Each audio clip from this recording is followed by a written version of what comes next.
जय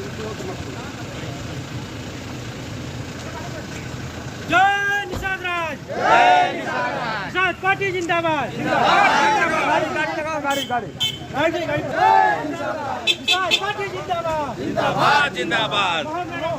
जारी करो, जारी करो, जारी करो, अच्छा जारी करो, जारी करो, जारी करो, अच्छा जारी करो, जारी करो, जारी करो। जय निषाद राज, जय निषाद राज। जय निषाद राज। चला चला चला गाड़ी चले, गाड़ी चले, आइए।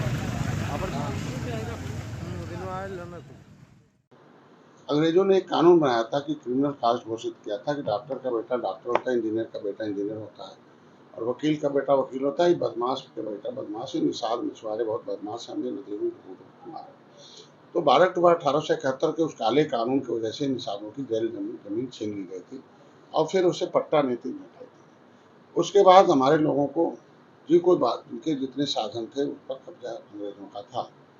देश तो आज़ाद हो गया। आज़ादी से पहले 1901 में गणना शुरू हुई, 1911 में गिनती शुरू हुई, लेकिन 1931 से 1941 में दो ऐसी सूची में गिनती हुई।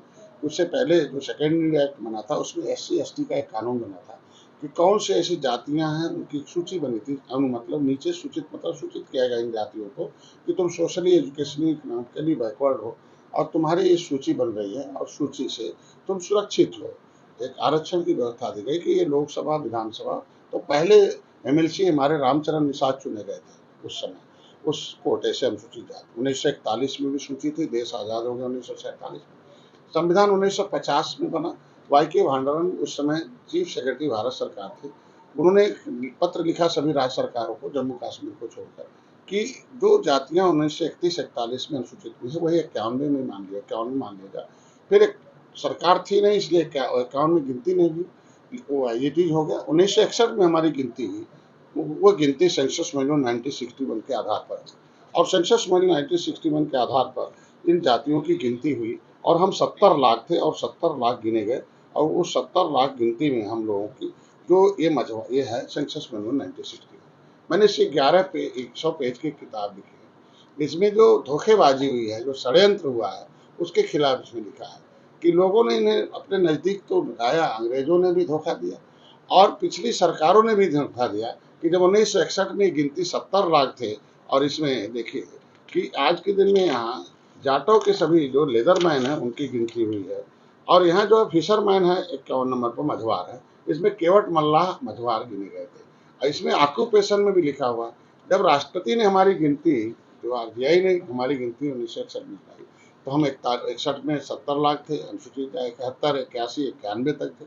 91 में जब OBC आया तो उसमें इनके पुकारू नामों को पिछड़े में डाल दिया गया।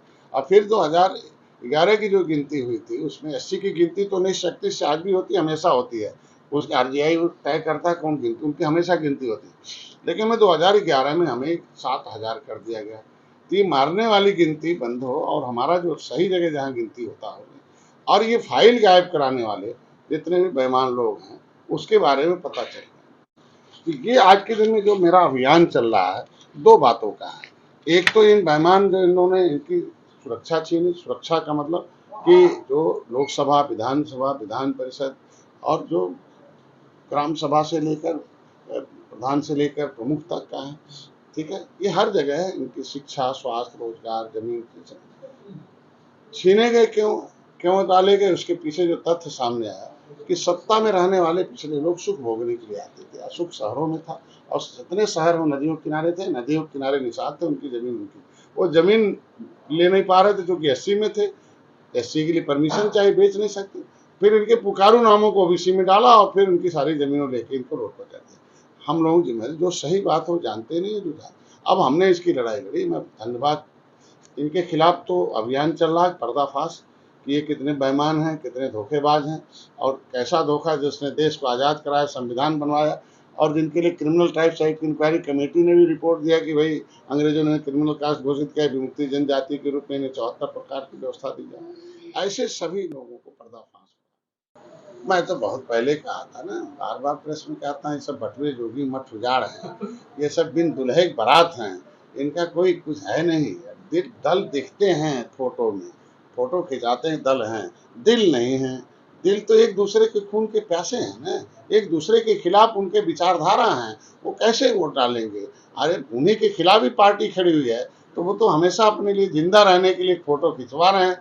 मैं तो पहले क्या, हम लोगों ने तय किया 39 पार्टियों ने अपने दिल से मोदी जी के साथ खड़े हैं और तय किया 330 पार एनडीए सरकार, देश को दुनिया में फिर से विश्व गुरु कहलाना है, फिर से ताकतवर बनाना है, अर्थव्यवस्था को तीसरे नंबर पर लाना है और जन कल्याणकारी नीतियों को नीचे दर्ज। निश्चित रूप से धोखेबाज लोग हैं, सब षड्यंत्रकारी लोग हैं, ये सब किसी समाज के साथ, इसीलिए तो समाज इनसे दूर हो रहा ना, इसीलिए तो इनका बटन अब नहीं छू रहा ना, कांग्रेस का, सपा का, बसपा का, ये आरएलडी आरजेडी, ये सब धोखेबाज हैं। तो उनको जिनको लोकतंत्र पर विश्वास नहीं है वो लोग ऐसे बात करते हैं। भाई लोकतंत्र की स्थापना देश के लोगों ने मिलकर, एक विधायिका होगा, विधान जो बनेगा उसके हिसाब से कार्यपालिका काम करेगी और जनता को भी उसी विधायिका और कार्यपालिका के अनुसार रहना पड़ेगा।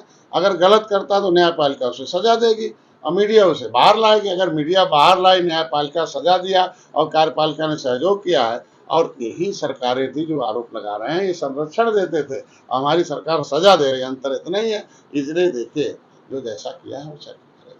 देखिए हम लोग त्रेता में भगवान राम जीत के लिए आए थे, निषाद राज के साथ हम लोग जीत के लिए आए, सम्मान दिया है भारतीय जनता पार्टी ने। हम 2017 में एक थे, 2015 में आपने देखा, 2022 में 15 सीटें दिया, 11 में विधायक हैं और 11 हारी हुई सीट लिया था जिसमें 9 जीत कर दिया।